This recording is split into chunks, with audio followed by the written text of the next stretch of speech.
Have you ever imagined what happens when love crosses sacred boundaries? When choices made in the name of passion defy the very divine laws? Get ready to uncover the forbidden story of the women who chose the fallen angels over God, and the terrible fate that awaited them. They believed they had found eternal love, but they ended up cursed for all eternity. Their angelic husbands defied the heavens, provoking celestial wrath, and the consequences of this forbidden love were devastating. You'll learn why the Nephilim, offspring of these forbidden unions, were considered a threat to divine creation, and how a relentless flood was sent to eradicate them. But what will truly shock you is what happened to these women afterward. How their souls were transformed into something unexpected, and why their legends still haunt humanity to this day. Stay with us to discover the price paid by those who dared to challenge God's rules. Love at first sight can change lives, but it can also doom them. This is the story of the greatest forbidden love affair in history, a love that began with a simple glance and ended in absolute destruction. In the beginning, the angels were the faithful servants of the Most High. They sang praises, guarded the heavens, and maintained the harmony of the universe. Their purpose was clear: to serve God and nothing more. But then, something happened. An unexpected event, a moment of weakness, a glimpse of what should never have been tempted. The angels looked down to earth and saw something that made them hesitate. Human women, fragile, beautiful creatures, in a way that was entirely different from anything in the heavens. They lacked the celestial glow of the angels, but they had something that drew them in uncontrollably. The angels knew it was wrong. They were created to be warriors of light, divine messengers, not to mingle with humans. But this desire was new, intense, like an invisible force pulling them toward earth. Each glance downward made them more vulnerable. Each day spent observing mortal women weakened the barrier between heaven and earth. They couldn't explain it, but they were changing. Their angelic radiance seemed less bright. Their souls felt something they had never experienced before. They began to question their existence. What if they could love like humans? What if they could feel what humans feel? With each passing day, more angels joined this dangerous contemplation. Doubt eroded their obedience, and desire grew. What started as mere curiosity turned into an insatiable need. The women of earth, unaware, were being watched by eyes that belonged to the heavens. They lived their lives normally, laughing, working, loving, but something invisible lingered in the air, a strange sensation, as if they were special.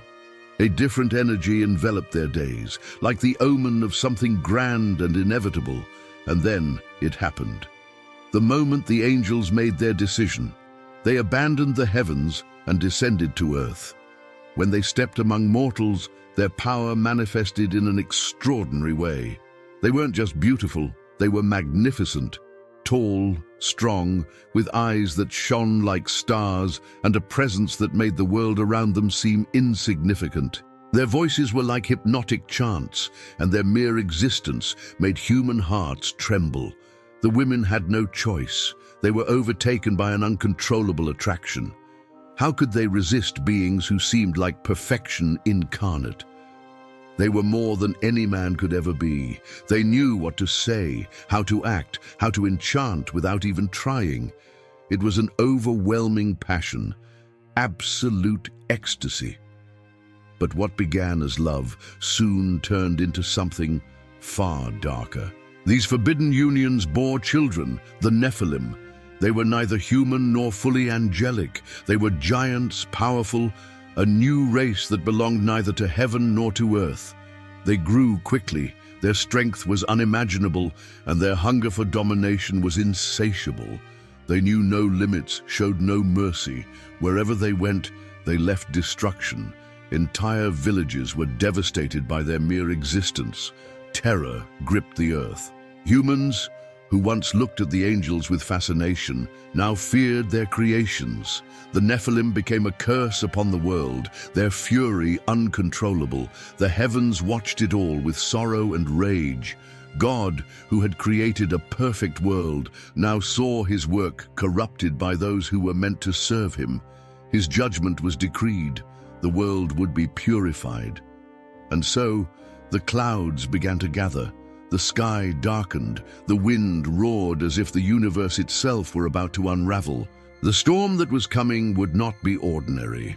It was a flood like none ever seen before, a punishment sent to erase the mistake of the fallen angels and sweep the Nephilim from the face of the earth. The waters began to rise, first the fields, then the forests, until even the highest mountains were submerged. What once seemed impossible was now becoming reality. The flood spared no one. The Nephilim tried to resist, but their strength was useless against the power of creation. They were swept away by the waters one by one, until none remained. The cities built in the name of forbidden love were now drowned ruins, forgotten in time. The fallen angels watched it all, powerless. They had lost everything, their children, their wives, their lives on earth. But worse than that was what awaited them next, for the divine judgment wasn't limited to the flood. Their punishment would be eternal. The angels who defied heaven were bound in chains, sealed in deep darkness, awaiting the day of final judgment. But what of the women? Those who had chosen love over divine laws would suffer an even crueler fate. God transformed their souls into something terrible, something that reflected their betrayal. They were condemned to roam the world, beautiful yet cursed. Their voices, once sweet and captivating, now became songs of doom. They became the first sirens, enchanting yet deadly beings, destined to lure men to their destruction. Their songs were laments of regret, trapped in an eternal cycle of temptation and punishment. The love they thought they had won became their prison, and their stories echo to this day in the myths and legends of voices calling sailors to their doom. The story of the women who loved the fallen angels wasn't just a tale of passion and tragedy. It was a warning, a caution that certain lines must not be crossed, no matter how strong the temptation. They learned this the hardest way possible, and their souls pay the price to this day. But this story isn't over yet. There's a secret, an event hidden in the scriptures, a battle between the greatest warrior of heaven and the most feared traitor in history. A dispute involving the very body of Moses and a truth few know. If you want to find out what really happened in that forgotten battle, click on the video appearing on your screen now. You won't believe what's been hidden for thousands of years. The storm roared like never before. The sky, once a mantle of light and splendor, now became a black vortex, where thunder and lightning slashed the horizon like divine blades. The flood showed no mercy, and the waters rose swiftly, drowning villages, fields, and entire mountains. With each clap of thunder, it was as if the heavens were screaming in fury over what had happened. The rules had been broken, and now the world would pay the price. The Nephilim, who once strode the earth with arrogance, now found themselves reduced to desperate survivors. They ran to the highest mountains, trying to escape the inevitable destruction. These giants, who had once spread terror among humans, were now victims of a force they couldn't control. They screamed, they tried to resist, but nothing could save them from God's wrath. The waters rose higher and higher, and soon there was no refuge left. The ground that once supported their fortresses was now swallowed by the abyss of destruction. The fallen angels, those who had abandoned the heavens for love of human women, watched the scene in horror. Everything they had built was being erased in a matter of days. Their giant children, their lineage, their forbidden cities, all were being swept away by the waters. The love they had so fiercely defended now seemed a cruel irony. They had traded eternity at God's side for a fleeting human emotion, and now they were paying the ultimate price. But their punishment didn't end there. Michael and the archangels descended from the heavens like invincible warriors. They didn't come just to watch. They came to bind those who had dared to defy divine laws. One by one, the fallen angels were subdued, shackled with chains of fire, and cast into darkness. They screamed, but there was no escape. Their powers, which once rivaled those of the archangels themselves, were now useless before the divine sentence. They were hurled into deep abysses, where they would await the day of final judgment, eternally imprisoned in a hopeless void. But what of the women? What would happen to those who had chosen to love the angels instead of remaining faithful to their Creator? At first, they thought they could escape. Some tried to hide, others fell to their knees and begged for forgiveness. But it was too late. Divine judgment spared no one. Some were dragged away by the waters, but God had an even harsher punishment for those who refused to repent. Named the most beautiful of all, Naamah refused to accept her defeat. Even in the face of the flood, even as her Nephilim children were wiped out, she wouldn't bow. Her arrogance made her believe that somehow she would escape, that perhaps some unknown power would save her. But God had other plans.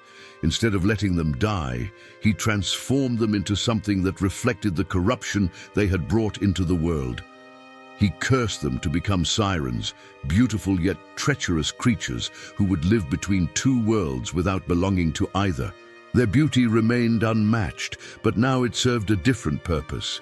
Their voices, which once enchanted angels, would now be instruments of destruction.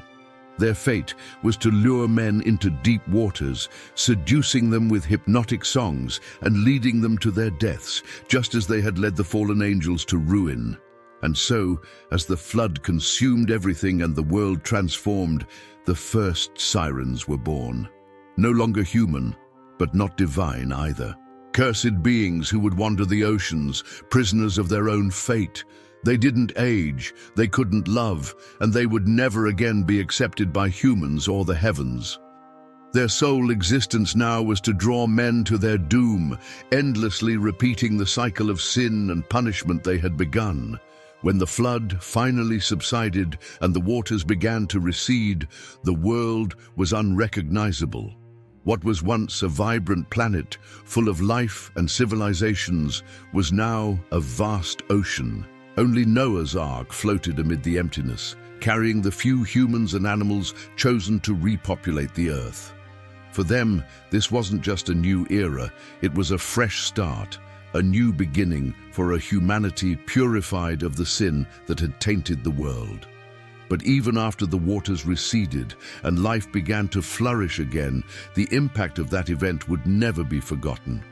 Humans restarted their lives, but the memories of the Nephilim, the fallen angels, and their cursed wives remained. Over time, these stories became legends, told around campfires, passed down from generation to generation. The Nephilim were now just myths of giants who once walked the earth. The fallen angels became cautionary tales of divine wrath against those who dare defy His laws. And the sirens, well, even today, some believe they still exist, hidden in the depths of the oceans, singing songs that can seduce even the most rational of men. For the angels who remained faithful, this event was an eternal lesson. They would never again interfere directly in human affairs. They learned that certain lines must never be crossed, and no matter how strong the temptation, some rules exist for a reason. They continued watching, protecting humanity from the shadows, but they would never again dare to intervene directly. But this isn't the only story hidden in the scriptures. There's something even more astonishing, a secret few know. An event concealed for centuries, revealing one of the most epic battles between heaven and hell, a conflict between Michael, God's greatest warrior, and Lucifer, the most feared fallen angel in history. And the reason for this dispute? The body of Moses. Yes, the same Moses who parted the Red Sea, who faced the Pharaoh and freed the Israelites from slavery. But why was his body so important? What was it about it that made Lucifer desire it so desperately? And why did Michael have to confront him to stop him from taking it? Believe me, that battle changed everything. What happened there unveiled secrets most people can't even imagine. If you want to know the truth about this forgotten story and understand how that confrontation shaped the fate of the spiritual world, click on the video appearing on your screen now. You won't believe what's been hidden for thousands of years.